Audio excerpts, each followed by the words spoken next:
നമസ്കാരം. അനു ഓൺലൈനിലേക്ക് ഏവർക്കും സ്വാഗതം. 10ാം തരത്തിലെ കേരള പാഠാവലി ആദ്യത്തെ യൂണിറ്റ് ഭാഷ പൂത്തും സംസ്കാരം തളിർത്തും. ഈ യൂണിറ്റിലെ 2ാമത്തെ പാഠമാണ് ഇന്നത്തെ ക്ലാസ്.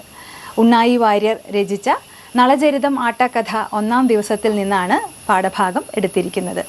പേര് സ്വാതന്ത്ര്യത്തിൻ്റെ ചിറകുകൾ. ഇനി നമുക്ക് കവിയെ പരിചയപ്പെടാം. പാഠഭാഗം സ്വാതന്ത്ര്യത്തിൻ്റെ ചിറകുകൾ. ഉണ്ണായി വാര്യർ രചിച്ച നളചരിതം ആട്ടക്കഥ 1ാം ദിവസം. ഉണ്ണായി വാര്യരെ പരിചയപ്പെടാം. പ്രശസ്തനായ കവിയും ആട്ടക്കഥാകൃത്തുമാണ് അദ്ദേഹം. തൃശ്ശൂർ ജില്ലയിലെ ഇരിങ്ങാലക്കുടയിലാണ് അദ്ദേഹം ജനിച്ചത്. നളചരിതം ആട്ടക്കഥയിലൂടെ കേരള ഭാഷാ സാഹിത്യത്തിൽ അനശ്വര പ്രതിഷ്ഠ നേടിയ കവിയാണ് ഉണ്ണായി വാര്യർ. അദ്ദേഹം രചിച്ച പ്രധാന കൃതികൾ രാമപഞ്ചശതി, ഗിരിജാ കല്യാണം, ഗീതാപ്രബന്ധം, നളചരിതം ആട്ടക്കഥ. ആട്ടക്കഥ എന്നാൽ കഥകളിയുടെ സാഹിത്യ രൂപമാണ്. അതുകൊണ്ട് തന്നെ ആട്ടക്കഥകൾ അരങ്ങത്തെത്തുമ്പോഴാണ് പൂർണ്ണതയിലെത്തുന്നത്. എന്നാൽ ഉണ്ണായി വാര്യർ രചിച്ച ആട്ടക്കഥ, നളചരിതം ആട്ടക്കഥ സാഹിത്യകൃതി എന്ന നിലയിൽ തന്നെ ഏറെ പ്രശസ്തമാണ്. കവിത തുടങ്ങുന്നതിന് മുമ്പായി 2 വരികൾ കൊടുത്തിട്ടുണ്ട്. വാക്കുകൾ പൂക്കുന്ന പൊയ്ക, നീന്തി തുടിക്കുന്ന സ്വാതന്ത്ര്യം. അതിൻ്റെ അർത്ഥം വാക്കുകൾ പൂക്കുന്ന പൊയ്കയായിരുന്നു എഴുത്തച്ഛൻ്റെ കാവ്യലോകം. നമ്മൾ ആദ്യത്തെ പാഠം പഠിച്ചത് ഓർക്കുക.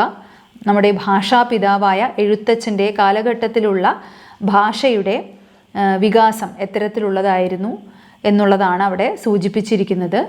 സാഹിത്യവും പദസമ്പത്തും വളർന്ന് അത് ഉണ്ണായി വാര്യരുടെ കാലമായപ്പോഴേക്കും ഭാഷ നീന്തി തുടിക്കുന്ന സ്വാതന്ത്ര്യത്തിൻ്റെ ചിറകിലേറി കഴിഞ്ഞിരുന്നു. ഉണ്ണായി വാര്യരുടെ കാലമായപ്പോഴേക്കും ഭാഷ എഴുത്തച്ഛനിൽ നിന്നും ഏറെ വികസിച്ചു കഴിഞ്ഞിരുന്നു. ആ അർത്ഥത്തിൽ ഭാഷ വിമോചനത്തിൻ്റെ ആയുധമാണ് എന്ന ആശയമാണ് ഈ 2 വരികളിൽ ഉള്ളത്. ഇനി നമുക്ക് നളചരിതം ആട്ടക്കഥയെക്കുറിച്ച് കുറച്ച് കാര്യങ്ങൾ മനസ്സിലാക്കാം. മഹാഭാരതം ആരണ്യപർവ്വത്തിലെ 52 മുതൽ 79 വരെയുള്ള അധ്യായങ്ങളിൽ വർണ്ണിക്കപ്പെട്ട നളോപാഖ്യാനമാണ് 4 ദിവസത്തെ അഭിനയത്തിന് ഉതകുന്ന വിധത്തിൽ ഉണ്ണായി വാര്യർ നളചരിതം ആട്ടക്കഥയിലൂടെ പുനരാഖ്യാനം നടത്തിയിരിക്കുന്നത്.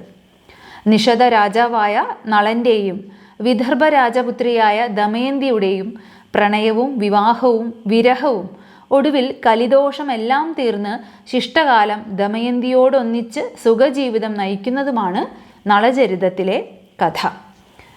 ഇനി നമുക്ക് കാവ്യ സന്ദർഭം മനസ്സിലാക്കാം. പാഠഭാഗത്ത് തന്നെ അത് നൽകിയിട്ടുണ്ട്. വിദർഭയിലെ രാജാവായ ഭീമൻ്റെ പുത്രിയാണ് ദമയന്തി. നാരദ മഹർഷിയിൽ നിന്ന് ദമയന്തിയുടെ ഗുണഗണങ്ങൾ കേട്ടറിഞ്ഞ നിഷധ രാജാവായ നളൻ അവളിൽ അനുരക്തനാകുന്നു. പ്രണയവിവശനായ നളൻ ഉദ്യാനത്തിൽ ഉലാത്തുമ്പോൾ കാണാനിടയായ സ്വർണവർണ്ണമുള്ള ഹംസത്തെ പിടികൂടുന്നതാണ് പാഠസന്ദർഭം. ഇനി നമുക്ക് കവിത വായിച്ച് ആശയം മനസ്സിലാക്കാം. ഘണ്ഡാരം, അടന്ത. ഘണ്ഡാരം എന്നാൽ സംഗീതത്തിലെ ഒരു രാഗമാണ്, അടന്ത താളമാണ്. ശ്ലോകം: അനക്കം കൂടാതെ നരവരനണഞ്ഞാശു കുതുക, അനർഘ സ്വർണാഭം ശൈതമരയന്ന പരിവൃഢം, ഇണക്കാമെന്നോർത്തങ്ങിതമൊടു പിടിച്ചോരളവിലെ കനക്കും ശോകം പൂണ്ടവനധ രുരോദാതി കരുണം. ഇതിൻ്റെ അർത്ഥം അനക്കം കൂടാതെ, ശബ്ദമൊന്നും ഉണ്ടാക്കാതെ ഇവിടെ നിഷധ രാജാവായ നളൻ സ്വർണവർണ്ണത്തിലുള്ള ഹംസത്തെ പിടിക്കാനായിട്ട് ചെല്ലുന്നതാണ് ആദ്യം തന്നെ കൊടുത്തിരിക്കുന്നത്. വളരെ പതുക്കെ, അനക്കം കൂടാതെ, ശബ്ദമൊന്നും ഉണ്ടാക്കാതെ നരവരൻ, മനുഷ്യശ്രേഷ്ഠൻ ആയ നളൻ, അണഞ്ഞാശു അടുത്തേക്ക് ചെന്നു, കുതുക താൽപ്പര്യത്തോടെ, അനർഘ സ്വർണാഭം. ഈ അരയന്നത്തിൻ്റെ പ്രത്യേകത എന്താണ്? അതിൻ്റെ ശരീരത്തിൻ്റെ ഭംഗിയാണ്. അമൂല്യമായ സ്വർണശോഭയുള്ള ശരീരമാണ് അതിൻ്റേത്.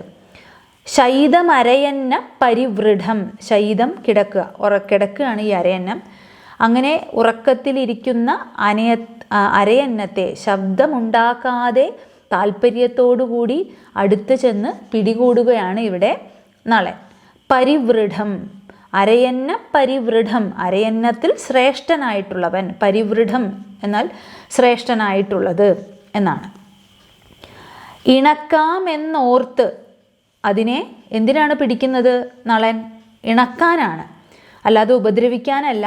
അതിനെ പിടിച്ച് ഇണക്കാമെന്നോർത്ത് അങ്ങിതമൊട്, അങ്ങിതം ഇഷ്ടത്തോടെ, പിടിച്ചോരളവിലെ, ഇഷ്ടത്തോടെയാണ് അതിനെ പിടിച്ചത്, അതിനെ ഇണക്കാം എന്ന് കരുതിയാണ് പിടിച്ചത്. അങ്ങനെ ആ പിടിച്ച അളവിൽ സമയത്ത് കനക്കും ശോകം, കടുത്ത ദുഃഖത്തോടുകൂടി പൂണ്ടവനധ, പൂണ്ട് അവൻ അധ, അതായത് ഉറക്കമുണർന്നു പെട്ടെന്ന് അരയന്നം തന്നെ ഇവിടെ ഒരു മനുഷ്യശ്രേഷ്ഠൻ പിടിച്ചു എന്ന് മനസ്സിലാക്കിയതും വളരെയധികം ശോകത്തോടുകൂടി രുരോധം, രുരോധം കരഞ്ഞു, അതികരുണം, ആർക്കും ദയ തോന്നുന്ന വിധത്തിൽ ആ അരയന്നം കരയാൻ തുടങ്ങി. അപ്പോൾ ഇവിടെ നളൻ അരയന്നത്തെ, സ്വർണ്ണവർണ്ണമുള്ള അരയന്നത്തെ പിടിക്കുന്നതാണ് സന്ദർഭം. മറ്റുള്ള അരയന്നങ്ങളിൽ നിന്ന് അതിനെ വ്യത്യസ്തമാക്കുന്നത് അതിൻ്റെ അമൂല്യമായിട്ടുള്ള ശരീരമാണ്, സ്വർണ്ണ നിറമുള്ള അതിൻ്റെ ശരീരമാണ്. ആ അരയന്നത്തെ ഇണക്കാമെന്ന് കരുതിയിട്ടാണ് സ്നേഹത്തോടെ ഇഷ്ടത്തോടു കൂടി പിടിക്കുന്നത്. പക്ഷെ പിടിച്ച ഉടനെ തന്നെ വലിയ ശോകത്തോടുകൂടി കരയാൻ തുടങ്ങി അരയന്നം. ഹംസം പദം പല്ലവി. ശിവ ശിവ എന്തു ചെയ്വൂ ഞാൻ, എന്നെ ചതിച്ചു കൊല്ലുന്നിതു രാജേന്ദ്രൻ. അരയന്നം ഹംസം പറയാണ്, ശിവശിവ എന്ത് തെറ്റാണാവോ ഞാൻ ചെയ്തത്, എന്നെ ഇതാ ഈ രാജേന്ദ്രൻ, രാജാക്കന്മാരിൽ ശ്രേഷ്ഠനായിട്ടുള്ള ഈ നളൻ എന്നെ കൊല്ലാനായി ചതിച്ചു കൊല്ലുന്നല്ലോ എന്നിങ്ങനെ പറഞ്ഞാണ് അരയന്നം കരയുന്നത്. എന്തുകൊണ്ടാണ് ചതിച്ചു കൊല്ലുന്നു എന്ന് പറയാൻ കാരണം അരയന്നം ഉറക്കത്തിലായിരുന്നു. ശൈതമരയന്നം എന്ന് മുൻ വരികളിൽ പറഞ്ഞത് ഓർക്കുക. അങ്ങനെ ഉറങ്ങുന്ന സമയത്ത്, ഒട്ടും ഓർക്കാതിരിക്കുന്ന സമയത്ത് തന്നെ പിടിച്ചത് കൊണ്ടാണ് ഇങ്ങനെ ചതിച്ചു കൊല്ലാനാണല്ലോ എന്നിങ്ങനെ കരുതി അരയന്നം ആർക്കും ദയ തോന്നുന്ന വിധത്തിൽ കരഞ്ഞത്. അനുപല്ലവി. വിവശം നിരവലംബം മമ കുടുംബവുമിനി. വിവശമായി, വളരെ വിവശതയോടുകൂടി എന്താണത് വീണ്ടും പറഞ്ഞത്? നിരവലംബം, ആശ്രയമില്ലാത്ത, മമ കുടുംബം, മമ എൻ്റെ കുടുംബം. അപ്പോൾ എന്നെ ഇതാ ഈ രാജാവ് കൊല്ലാനായിട്ട് പോവുകയാണ്, ഇനി എൻ്റെ കുടുംബത്തിന് ആരുമില്ലല്ലോ, ആശ്രയമില്ലാതാവുമല്ലോ എന്നിങ്ങനെ വിലപിക്കുകയാണ് ഇവിടെ ഹംസം. വീണ്ടും ശിവ ശിവ എന്തു ചെയ്വൂ ഞാൻ, എന്നെ ചതിച്ചു കൊല്ലുന്നിതു രാജേന്ദ്രൻ എന്ന പല്ലവി വീണ്ടും ആവർത്തിക്കുകയാണ്.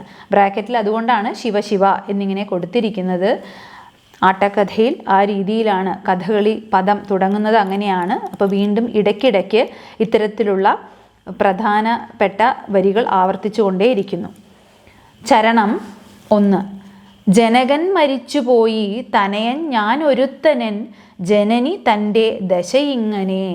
ജനകൻ അച്ഛൻ മരിച്ചുപോയി, തനയൻ മകൻ, ഞാൻ ഒരുത്തൻ.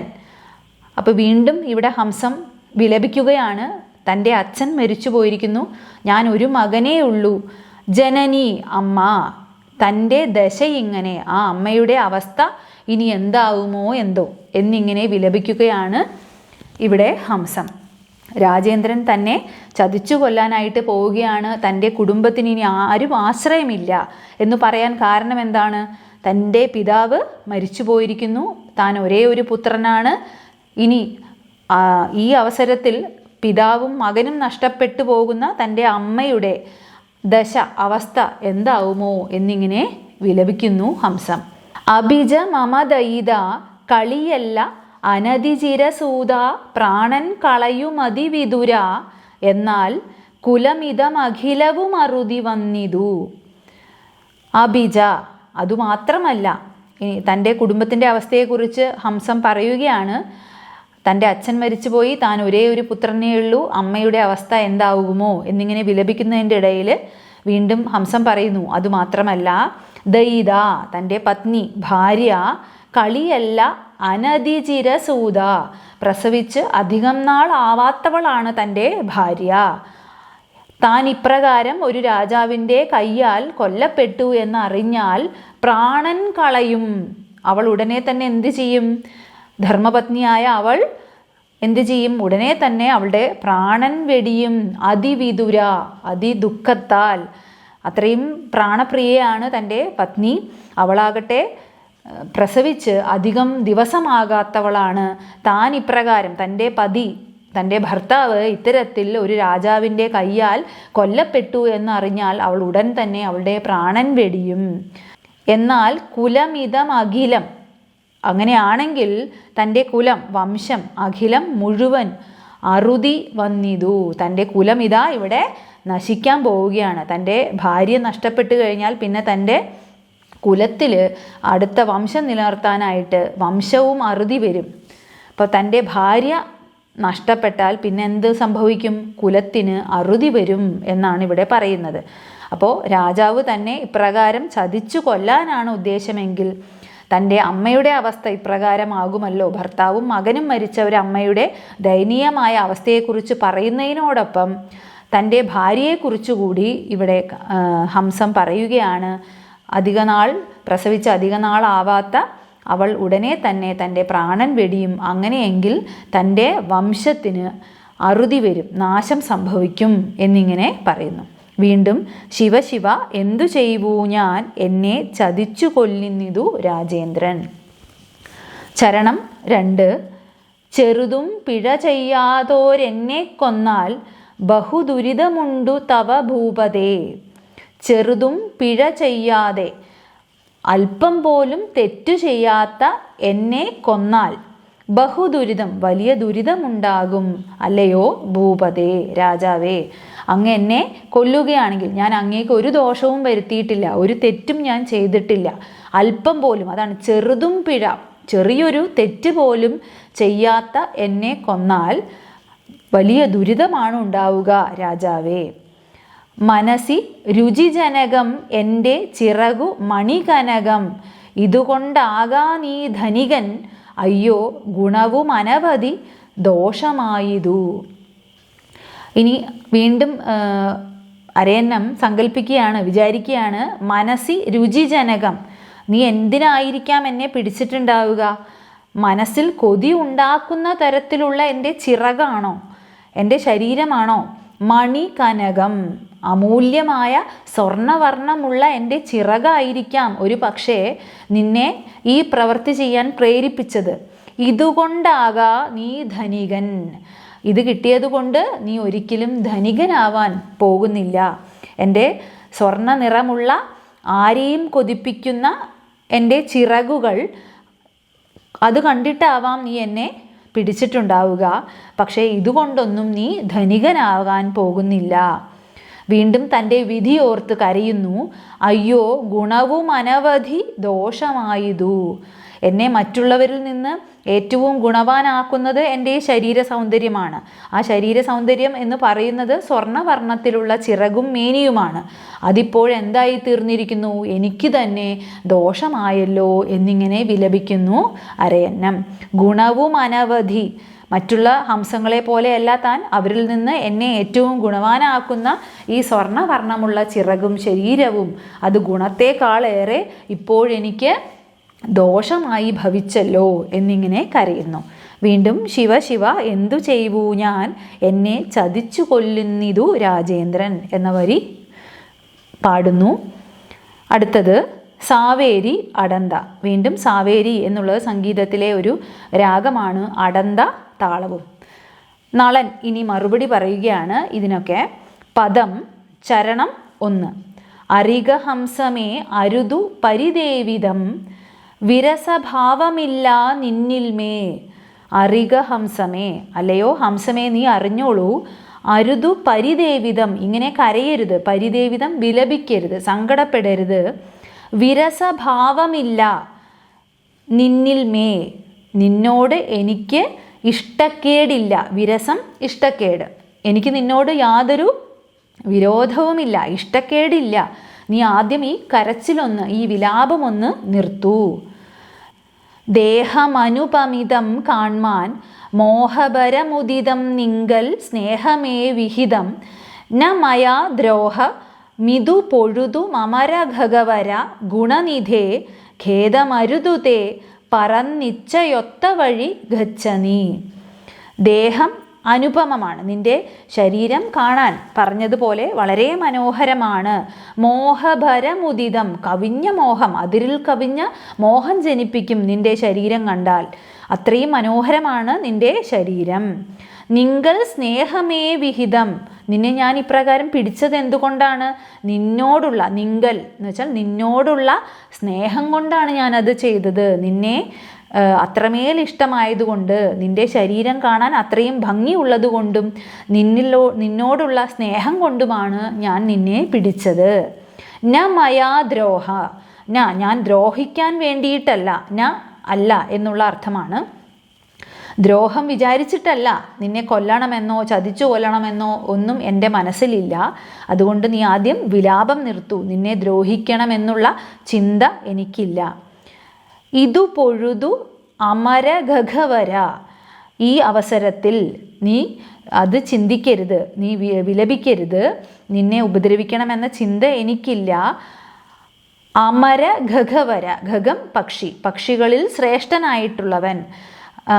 അതുപോലെ തന്നെ അമരൻ എന്നുള്ളതിൻ്റെ അർത്ഥം മരണമില്ലാത്തവൻ എന്നുമാണ്. ഇവിടെ ഹംസം മരിക്കാനായി പോവുകയാണ്, എന്നെ കൊല്ലാനായി പോവുകയാണ് എന്ന് വിലപിക്കുമ്പോൾ ഇവിടെ നളൻ പറയുന്നത് നീ അമരനായിട്ടുള്ള പക്ഷി ശ്രേഷ്ഠനാണ് എന്നാണ്. ഗുണനിധേ, ഗുണമുള്ളവനാണ് എന്നുകൂടി പറയുന്നു.